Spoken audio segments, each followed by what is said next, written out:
The quest of Kathleen Kennedy to destroy everything Star Wars continues thanks to this lovely Bounding into Comics article. Thank you for listening to that foolish podcast because I really didn't want to waste an hour of my life. Kathleen Kennedy teases future Star Wars products will adapt High Republic stories because everyone is just so excited about the High Republic stories put out by Disney. I have not heard anything good about them, but hey, what do I know? I'm just a fan. A little man baby fan. Touts company's ability to transparently communicate their storylines. Yeah, people can see right through them. Lucasfilm President Kathleen Kennedy recently revealed that there are plans to adapt High Republic comics and novels into live action products moving forward. Am I combining projects and products? I think I did that twice so far. How are you doing, everybody?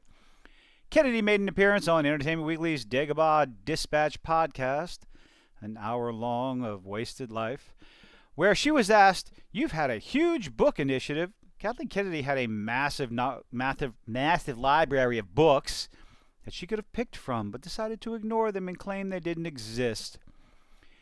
And these novels coming out, so is that a space where we're going to start to see more on screen? Something unintelligible. Okay. She responds, it could be because one of the things we talked about in publishing as how we could begin. Okay, I need to prepare my brain. I went over this article a second ago. There's a lot of the quotes are a bunch of word salad, nonsensical garbage. So please bear with me on this one. Okay.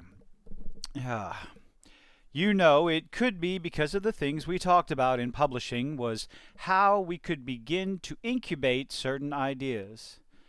And in the case of the High Republic, there's been some wonderful storytelling, hadn't noticed, that's gone on there. Nobody else has noticed because they're not reading it. It's not necessarily what's Leslie's doing with Acolyte, but it certainly opens up the possibilities of being able to tell stories in that space. Oh, I've heard great things about Acolyte, which means nothing good.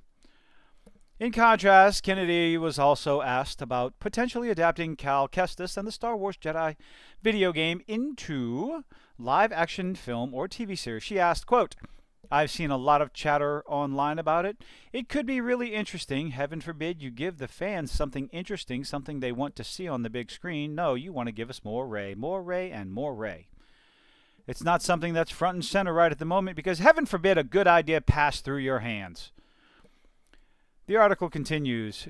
She then went to praise the company's initial communications, blah, blah, blah. It talks about how you have so many stories going on and communicating with one another and making sure the continuity stays there, but that is questionable. There's another part of the article. It rehashes some old things that I really wanted to get into. This oh so lovely gentleman right here. Kennedy's comments appear to indicate a massive change in the culture at Lucasfilm. I'll believe that when I see it, because it stands in direct contrast from the creation of the Disney Star Wars sequel trilogy. Rian Johnson spoke with Cinema Blend and revealed he was given a blank slate for Star Wars The Last Jedi. That's impossible. When asked whether or not J.J. Abrams provided any character input for The Last Jedi, Johnson said no. He was really gracious in just stepping back and giving us a blank slate to work with. Star Wars is not a blank slate. It never has been a blank slate. For you to sit there and completely disregard the story, even just The Force Awakens, ignored completely, to put that aside to make your own little movie is moronic at best.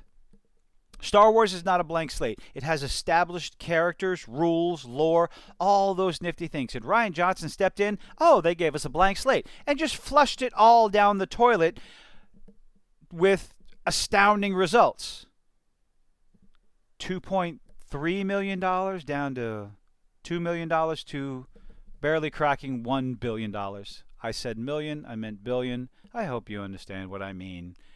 The starting point was the Force Awakens script, which you threw in the trash apparently, which is quite a big, expansive, wonderful starting point that you ignored.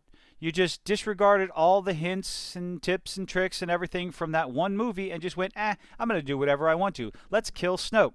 Who cares who he is? It doesn't matter, except that Snoke was the reason that Kylo Ren turned to the dark side. He's the reason why the First Order came to pass. But who cares? We're just going to kill him and not find anything else about him. But that's good storytelling, right, folks? A blank slate, a blank canvas. Oh, my goodness. And then Force Awakens and The Rise of Skywalker director J.J. Abrams also admitted the trilogy did not have an overarching plan. Overarching? I think it's overarching. Oh, this is another thing. People were screaming and just saying this, like, no, neither one of them. There was no plan for the trilogy. There was no plan, and they were called man babies and detractors and whiny and all this other stuff, and yet here you are, yet again. This is old news to a lot of people, but hey, there's every video is someone's first. He was asked by Collider, do you feel like that trilogy would have benefited from planning over very strict 3-movie stories? Do you think it would? Can you guess his answer? I mean, it's a resounding yes. Everyone understands that. But oh, goodness gracious. What I've learned as a lesson a few times now is sometimes that, especially in this pandemic year, working with writers, this interview was from a year or two ago. Working with writers, the lesson is you have to plan things the best you can. Oh my goodness, would wonders never cease? If you thought the Disney Star Wars trilogy was planned any way whatsoever, you are fooling yourself. There was no plan. Rian Johnson felt like he was given a blank slate. J.J. Abrams didn't know what the hell he was doing whatsoever, which is why we got the trilogy that we got. The Disney Star Wars trilogy, Force Awakens, The Last Jedi, and The Rise of Palpatine, should have made double-digit billions of dollars. All three of them way more. Even in, they had a prospect of making $3 billion on the third movie, but they flushed it all down the toilet by handing it to a couple of idiots who didn't know what they were doing and didn't know how to plan. And now you have Kathleen Kennedy, who is head of Lucasfilms and in charge of the Star Wars brand, just going, we're going to give the fans everything that they do not absolutely want. What they've given. Rey Palpatine. No one cares. It's going to tank. It will. You know it. I know it. The fans know it. No one is interested in Rey Palpatine.